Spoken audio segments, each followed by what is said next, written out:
السلام عليكم ورحمة الله وبركاته. الحمد لله رب العالمين، ثم الصلاة والسلام على أشرف الأنبياء والمرسلين نبينا المصطفى وعلى آله وصحبه أجمعين.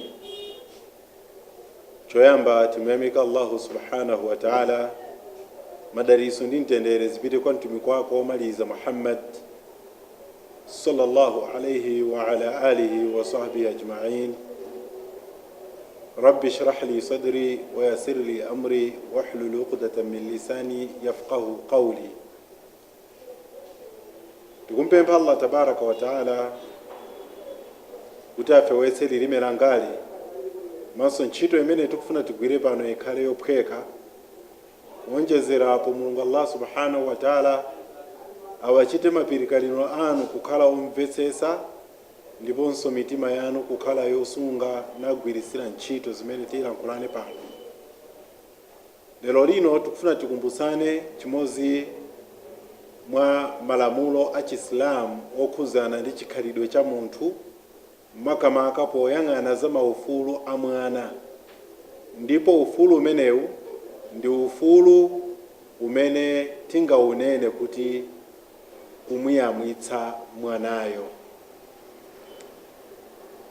Zikhala bwino kuti tiyambe kukambirana kwathu kapena kuti kufotokoza kwathu ndi ndime yochokera mu Qur'an imene Mulungu Allah subhanahu wa ta'ala akulankhula mu suratul Baqara. Baada a'udhu billahi minash shaitanir rajim. Bismillahir rahmanir rahim. Wal walidatu yurdi'na awladahunna hawlayn kamilayn liman arada an yutimma ar-radha'a.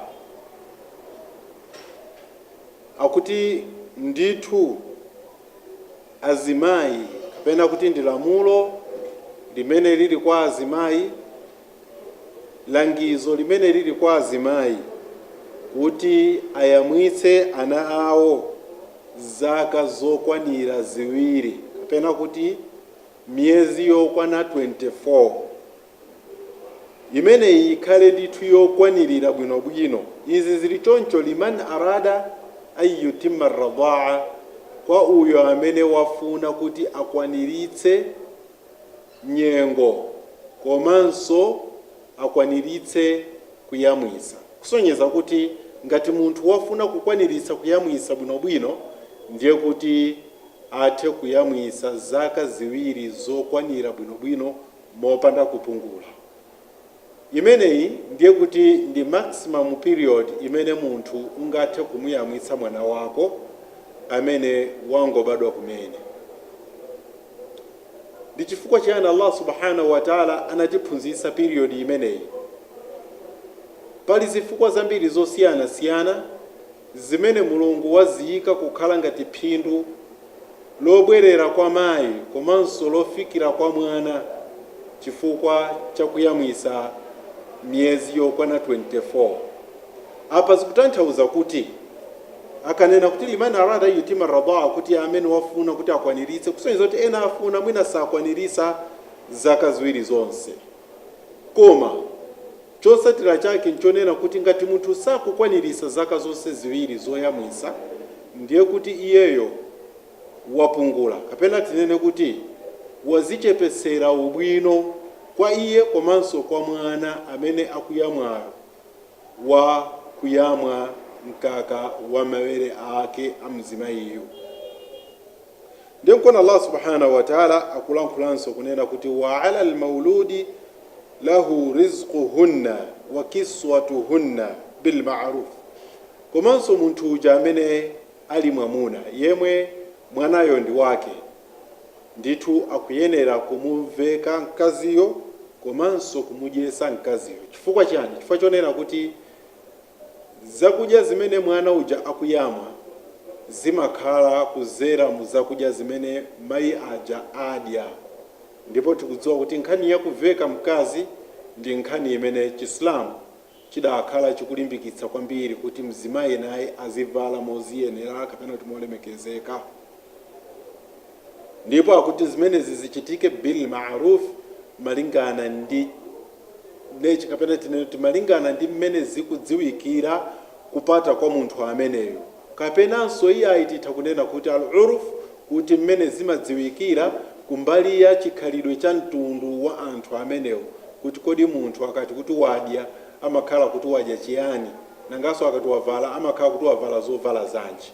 Ichi ndi chinthu chimene chili chofunikira kwambiri. Choncho pa mutu umenewu tikhala tukambirana nkhani zina zimene zili zokhuzana ubwino wa kuyamwisa, komanso tithanso kutchulanso zina mwa maadabu amene akuyenera kuti tiasatire pamene tikuyamwisa. Komanso tikuyang'ana za udindo wa bambo amene iye mwana wake akuyamwitsiridwa ndi mkazi wace, ndipo iye achite chiyani. Ndipo pa ndime itaona kale kuti udindo wa bambo pa nkhani imeneyi choyambirira ndiye kuonesesa kuti akumudyetsa mayi wakewa, akuadyetsa mayi wake wa mwanayo, kapena kuti akumudyetsa mkazi wace zakudya zokwanira, zakudyaso zoyenerera. Ndipo chonjezera pameneponso amuveke zovala zimene zili zabwino, komanso zovala zimene zili zoyenerera. Tikamakamba nkhani ya zovala zoyenerera ndio tikukamba kuti nkhani tikunena kuti zovala zimene zili zololedwa mu chipembedzo cha Allah subhanahu wa ta'ala chimene chili Chiislamu. Mwina pamene patingokampanso adabu imodzi yoyambirira imene mwina tingafunse ndi kuwapempha azimayi wathu pamene akuyamwitsa mwana. Kawiri azimayi amaganiza kuti poti pamene abereka chonchi ndiye kuti basi iwo thupi lawo basi lafwifwa, kapena kuti thupi lawo ndiye kutinso si thupi ayi loti nkukhalanso lolemekezeka mmene limalemekezerekera iwo ali nsikana ayi. Kumeneko ndikulakwisa, chifukwa Chiislamu chimamulemekezabe thupi la mzimayi ameneyo ndi kumpanga consider ndi kupanga regard kuti ndi wolemekezeka, ndipo ayeneranso kukhala mu ulemerero wake, sakuyenera kuzivula ndi kuzionesera maliseche ake. Ngati mukumbukira bwino, kapena mwina si uno ulendo uno, koma timwinanso mmakhala mukuzimva kuti malamulo a Chiislamu amanena kuti mzimayi thupi lake lonse ndi aura, ndi maliseche kupatulapo nkhope yake komanso zikhato za manja zake. Ndiye m'bale wanga mzimayi amene ulolemekezeka, mchemwali wanga, umvere uthenga uwu onena kuti pamene ukuyamwisa si guarantee kapena kuti si license kwa iwe yoti uthe kuvula kapenanso kuonesa bere lako pa mtunda kampa kuti mwana walira ayi. Uyenera kuliphimba bwinobwino mwanayo ndi kumufundira nsalu bwinobwino, aziyamwe ali mu nsalu, komanso mutazifundira inu aini yake. Mwatulusa bere koma kuti inuyonso mutazifunda bere lija mwalifundisa nsalu, ndiponso mwanayo mwamfundisa mu nsaluyo, kukhala ngati kuti sopano palibe munthu wina aliyense amene angakuoneni. Izi tikulankhulira makamaka mukakhala malo amene amakhala a public, osakhala ku private residence ku nyumba kwanu ayi. Zimene timaziona ndithu zochuluka ndi azimayi ambiri. Kawiri mwina mwake muli minibasi, ungoona basi mwana akangolira alibe manyazi ayi, koma lituluse ni bere lotu kwapata kumpasa mwana ayamwe ati inde mwana yakufunikira kuti ayamwe. Ndiye nkhani yomwe tikufuna tikambe pano, koma kuti inu yonso mukamayamwisa muyenera kuzisamalira thupi lanu pobisa, chifukwa mabere anuwo ndi chinthu cholemekezeka, sichoyenera kuti anthu azingochiona ayi, azibambo azingochiona ayi. Balo wanga olemekezeka, pamenepa ndi pamene Mulungu Allah subhanahu wa ta'ala akufunanso kuti atiuze za mchitidwe wina umene udali kuchitika nthawi imeneyo. Kale kawiri anthu amayamwisa, kuyamwisa komweko, koma nthawi zina mwina amatha kuyamwisa munthu wina osakhala mayi wake amene ambereka mwana ameneyo. Zimenezo ndithu zidali kuchitika mu nthawi imene matenda adali otalikirana ndi anthu. Koma lero lino ndi zovuta kwambiri kuti zinthu ngati zimenezi kuti anthu azichita, kupatulapo mwina mwake pakhale kuti pali matest, pakhale kuti ndithu inuyo mwapita kukayezesa amayi amene inu mukufuna kuti mwana wanu aziwayamwa kapena kuti aziyamwa. Bala wanga olemekezeka, izi zikufuna zititanthauzire kuti chiyani. Chikhalidwe chakale chija pamene anthu amatha kuyamwisa, mwina idali njira yokuti mwina mzimayi akufuna kuti chisakana chake chikhalebe ndithu mmene chidalire mwa chitunthu chake, ndiyeno amatha kutenga mwana wawo. Ndiye panali azimayi special amene anali kuyamwisa. Sopano azimayi amene chomwe chimachitika ndi chotani, amabwera ndipo mmawalipira, ndipo zinali zoyenerera kuti mwalipire ndalama zanu komanso akuyamwisireni mwana wanu uja. izinso zimatha kuchitika nthawi zina muchikhalidwe chimene chili choyenerera chisilamu choti timadziwa kuti mwana amakhala wa bambo. Nthawi zina zimatha kupezeka kunena kuti mwina ukwati watha ndiye watha mwana ndi wang'ono koma mayi wake akupita mwina wakakwatiwa ndi munthu wina ndiye mwanayu wasala ndi bambo. Kodi achita chani mwana ameneyo?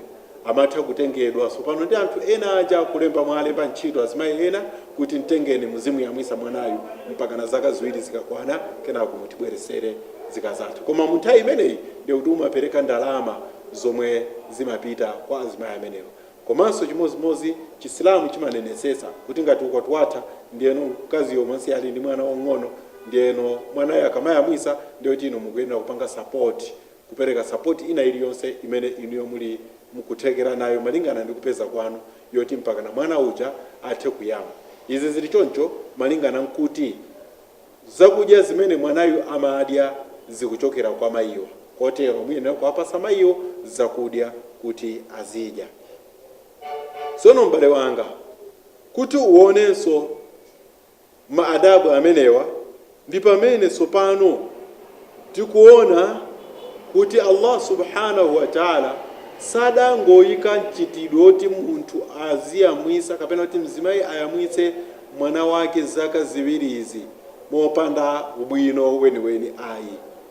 Ubwino ulipo ndipo tiyeni tuone ena mwa maubwino amenewa kapena zina mwa zolinga zimene Allah subhanahu wa ta'ala adaziyika kuti ife Islamu tikhale tikuziphunzira pa nkhani imeneyi yokhuzana ndi kuyamwisa.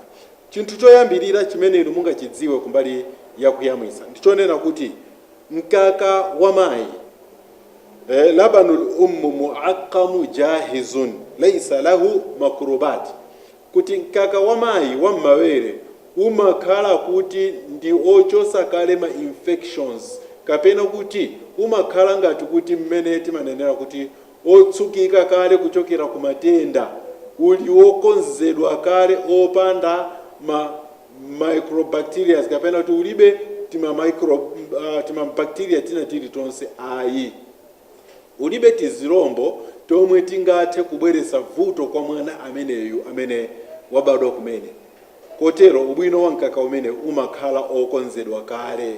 Ndiye kuti tikatenga kumbali ya za ukhondo za health ndiye kuti tuona kuti mkaka uja Mulungu Allah subhanahu wa ta'ala pamene akuutulutsa mawere amayi umakhala ulibe matenda ena aliwonse, umakhala swafia, umakhala wera. Zimene zimunditsimikizira angakhalenso lero lino pamene madokotala pakati pamwina anali mutahayir, anali in dilemma, samadziwa kuti kodi zikhala bwanji mayi akakhala kuti ali ndi matenda amene wa amasiku ano HIV AIDS, ndiyeno anaona kuti mwina mwakumuyamwisa mwana zikhala zovuta.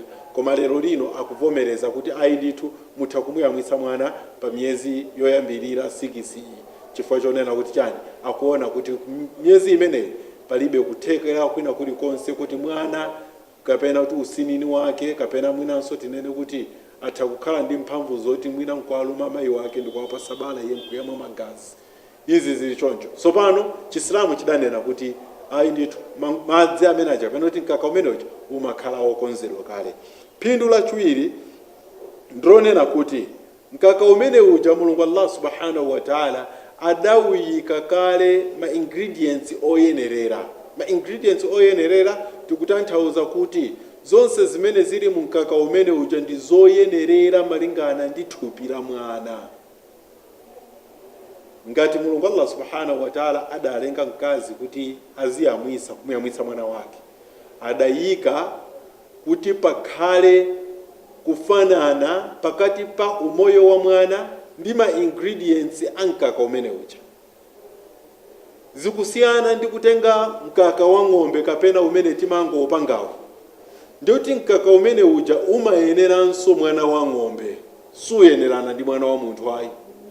Ma ingredients amene ali mu mkaka wa ng'ombe ukuyenerana ndi mwana wa ng'ombe, chimene chinyama munthu sizikufanana ndi chinyama.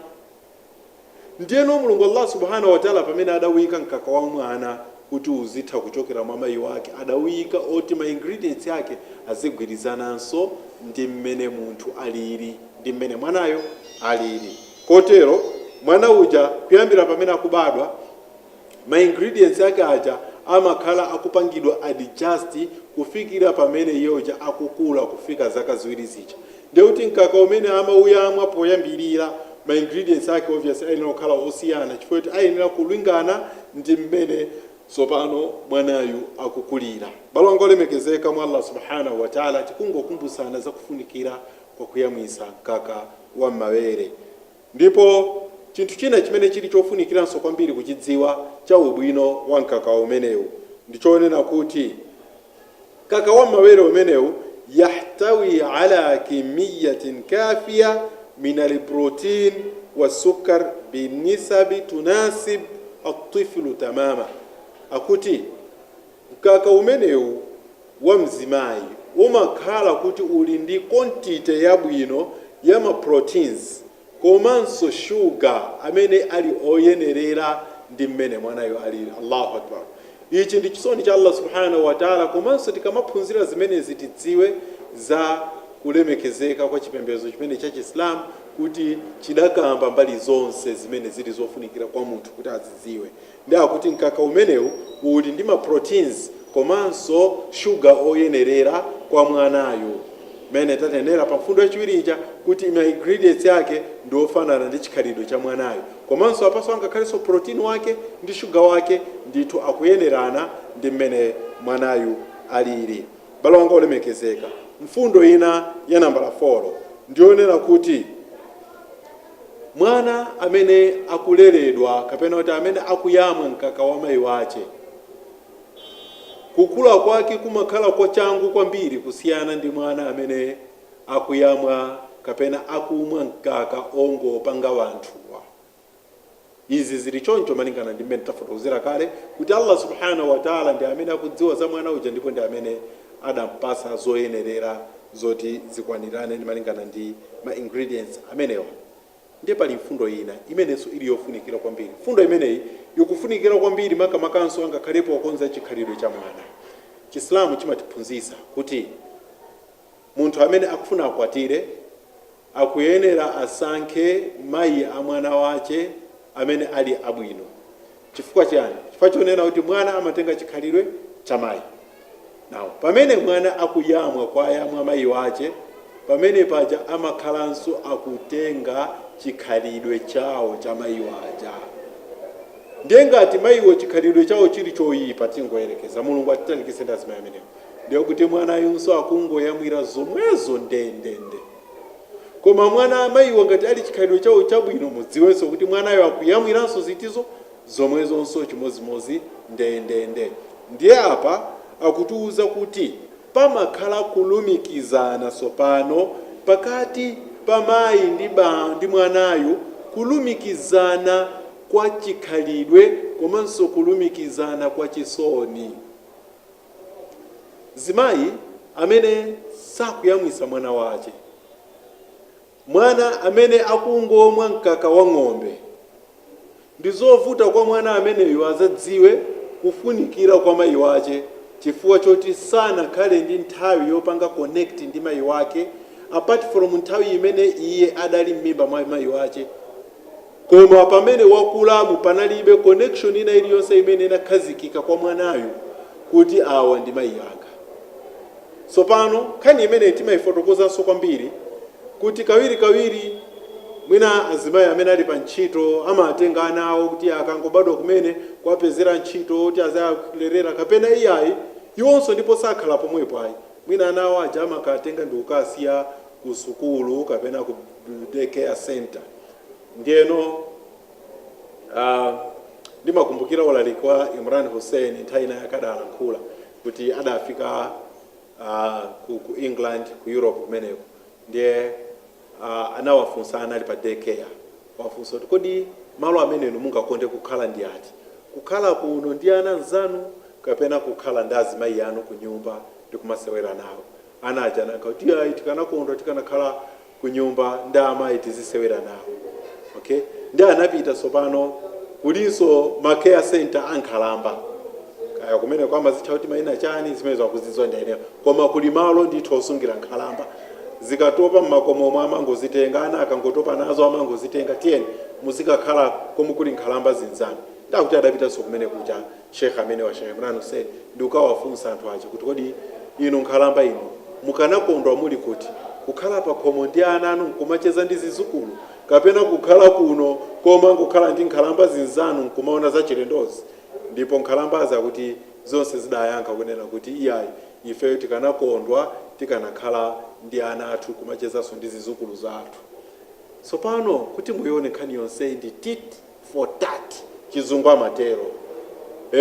Mene amanenera kuti katungwe nkukankhana, lende nkukankhana, zabwino nkuchitirana, zoyipaso chimozimozi nkuchitirana.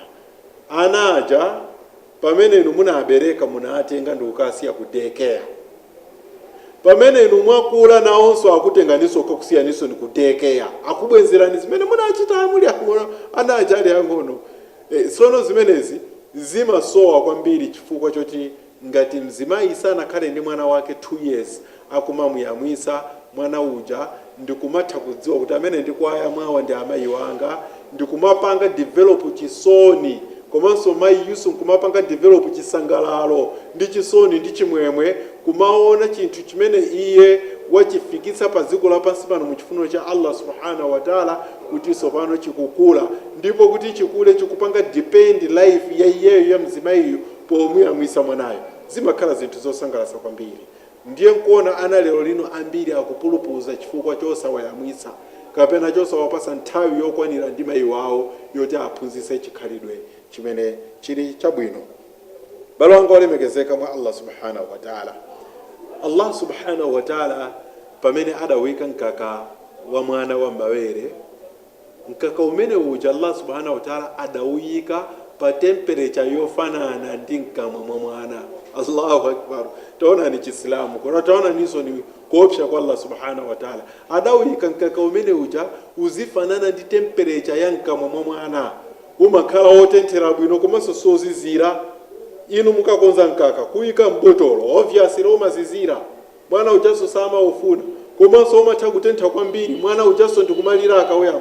Koma ukakhala uwa mabere ndiye kuti mwana uja ama uyama uli pa temperature yabwino kwa basi, ndipo amachita kusangalala, kumachita kumwetulira, kwayang'ana mayi wake ndikwamwetulira, ndikwasekerera, ndikwanyadirira, pena ndukanga takulisiya bere, kenako ndikuzali waka, ndikuzali yamwa, mwana kusangalala chifukwa choti zonse zikuyenda mwamya.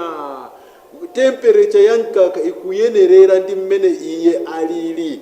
Bale wanga, ndi chinthu chimene chili chofunikira kwambiri kuti uzichidziwa kufunikiranso kwa mkaka umene uwu. Ndipo Allah subhanahu wa ta'ala adawika mkaka umene chotuthaopezeka nthawi ina iliyonse imene mwaufuna mu nyengo yokhayokhayo kapena kuti mu temperature imene yoyo yomwe ili yoyenerera kwa mwanayo. Chinthu china chimene mwina chingakhale ngatinso chozizwisa kwambiri chokuti mkaka wa mawere kuyamwitsa kapena titero kumathandiza kukhala imozi mwa njira ya kulera mu Chiislamu. Ndiye nkuona Mulungu Allah subhanahu wa ta'ala kuti wal walidatu yurdhi'na auladahunna haulaini kamilaini, kuti azimayi alere ayamwitse anawo zaka ziwiri. Mu zaka ziwiri nzimayi pambuyo poti wabereka, ndiye pakamadusa zaka ziwiri zikamatha thupi la nzimayi la chilengedwe chake kumbali ya kubereka, chiberekero chimakhala kuti chabwerera bwinobwino mmalo, thupi lake nso labwerera bwinobwino, sono likukonzekera kuti angakhale nso ma hormones atha kupanga sopano kubwera ma hormones oti olwapa even mwana wina atabwera palibe vuto. Koma patadusa zaka ziwiri zimenezi zoti ino mukumuyamwisa mwana ndiye kuti thupi lanu nso likubwerera likukhazikika likuoneka sopano thupi limene lili labwino. Komanso muchilengedwe cha Allah subhanahu wa ta'ala zikuteteza bwanji kuti mukhale ndi pakati pena. Ndiolo zitakhala kuti njira zopezera mwana mukuchita nthawi ndi nthawi, tsiku ndi tsiku, koma ngati mukumuyamwisa mwana yu mwakatiti ndiye kuti simungatenge mimba. Chifukwa chani? Chifukwa chonena kuti ma hormones kapena tizinthu timene timampangisa mzimayi kuti atenge mimba timakhala kuti tonse tikugwira ntchito yopanga mkakawo. ndiye kuti mbali ina imakhala kuti yafowoka, mbali yoti iyeyo nkukhala ndi thanzi loti kutenga mimba limakhala kuti lafowoka. Mbali imene imakhala yoti kugwira ntchito kwambiri ndi mbali imeneyi yokuti iyeyo azitha kupereka chakudya kwa mwanayo. Ndiye inu ngati mukufuna kuti mutenge mimba mwachangu, nsiyiseni mwanayo kuyamwa muitenga. Koma ngati mukufuna mulere, kulera kumene kuli kwabwino zaka ziwiri mukhale mukumuyamwisa mwanayo, muona kuti ayi ndithu mwana uja pamene akukula sopano simunatumbize ayi ndithu mwana uja adakali wangwiro wamphamvu wa thanzi, komanso pamene inu mukuyembekezera mwana wina uyu ndiye kuti wasuntha ndithu pa msinkhu wake. Balongo lemekezeka mwa Allah subhanahu wa ta'ala, njira imene ndi yabwino kwambiri kusiyana ndi njira zina za kulera za Jackson kapena zina zimene amagwirisa ntchito za masiku ano za makono, kaya ndi zogwirisira ntchito mankhwala. Zimenezi zikumakhala zina zambiri mwa izo zobweresa masautso ndi mavuto kumatupi azimayi. Ndipo ndi nthawi yokuti pano sopano tisate njira zimene zili zabwino zakulera za Chiislamu, zimene zili zachilengedwe. Zimenezi chifukwa choti chani Mulungu Allah subhanahu wa ta'ala akunati wala tulqu bi aydikum ila tahluka, musazisirire nokha ndi manja anu pozononga. Ayi, musazononge nokha ndi manja anu, muyenera inu kukhala anthu okuti muzitha kuchita zinthu zomwe Mulungu Allah subhanahu wa ta'ala wakulamulani, zomwe kati mwakemo mulibe vuto lina lililonse. Balongo lemekezeka, pa zonse zimene talankhulazi tikwangule bwanji, tikwangula motere. Tinene kuti Chiislamu pamene mayiko ndi mabungwe akukhazikisa masiku okumbukira kuti ayino mwina ndi sabata yokumbukira kuti azimayi aziyamwisa, kapena kuti yokumbukira kuyamwa mkaka wa mawere wa amayi, tidziwe kuti Chiislamu chinapereka kale ndondomeko zokhuzana ndi kuyamwisa mu Chiislamu. Ndipo ichi ndi chimene chikusonyeza kuti ife Islamu tilibe sitidagwidwe njakata kuti tifunefune elimu ina, chifukwa Allah subhanahu wa ta'ala watipasa mu Qur'ani zotiyenerezera. Koma elimu ina itizingophunzira kuti tithandize kuimvesa Qur'ani, chifukwa zimene ndalongosola apazi mwina nkutheka madokotalanso amene akuzionera panopa pakanema ya Islam TV, ndiye kuti akutsindikadi kunena kuti ayi ndithu ashekheyo alankhula zona zomwe zachokeradi mu Qur'an. Ndipo Qur'ani yo sichoti chinthu chimene adangochipeka mtumiki Muhammad sallallahu alaihi wasallama, koma ndi tanzilun, ndithu ndi chivumbulutso kuchokera kwa Allah subhanahu wa ta'ala amene ali wamphamvu komanso odziwa kuyika bwino malamulo mmene zingakhalire. Kufikira nthawi ina imenenso mukhale mukuonera TV imeneyi pa maprogramu ena osiyana-siyana, ndikusiyeni m'manja mwa Allah subhanahu wa ta'ala. Wassalamu alaikum wa rahmatullahi wa barakatuh.